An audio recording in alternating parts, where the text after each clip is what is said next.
Launch the console screen of the target device. Look at the power status of the device.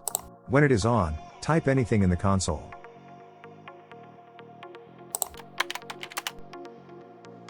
Now power off the device and then type anything in the console.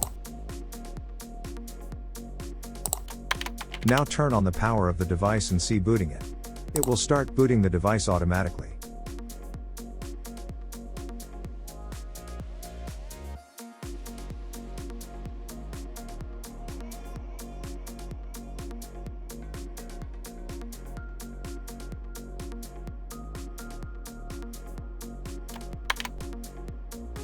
Now click on the Reboot Power Control.